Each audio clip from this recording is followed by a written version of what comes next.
Okay, so my article is on gender and leisure, and it just talks about the differences in participation amounts and the activities that people participate in, and the constraints that there are in leisure and stuff.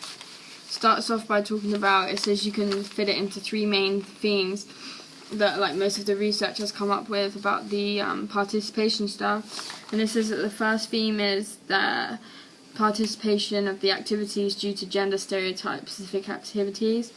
And then the second theme is social expectations about appropriate masculine and feminine roles.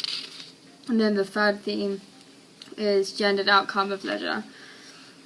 So it just basically talks about why leisure participation is limited due to the gender of people.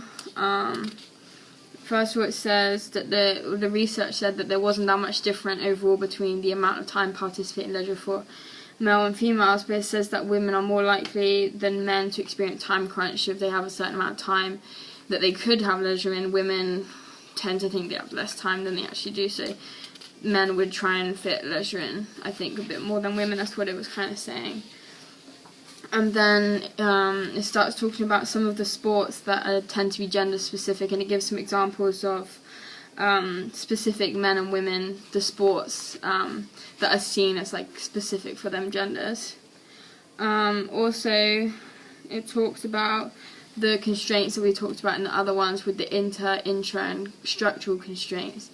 And it mostly talks about the structural constraints, saying that time is like a big one, like the main one for the gender things, and also into a little bit with like especially for women, it said about like low body image, self-esteem, and the lack of confidence can stop them from participating in leisure.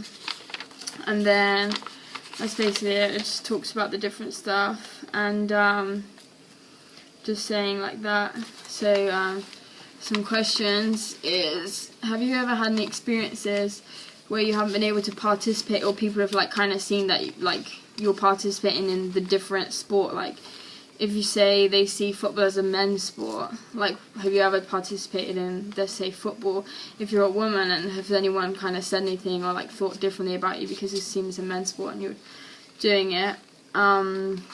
Also, what the book gives us some examples for what other leisure activities or sports would you think are like specific for a certain gender.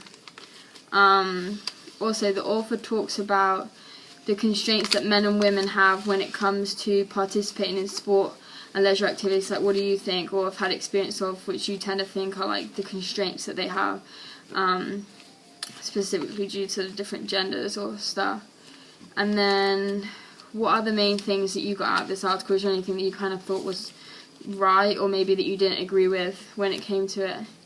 And also in the article, most of it was research more kind of towards women, like the restrictions that women had more than men. Do you think that there are more kind of restrictions for women, or do you think there's just as many between men and women?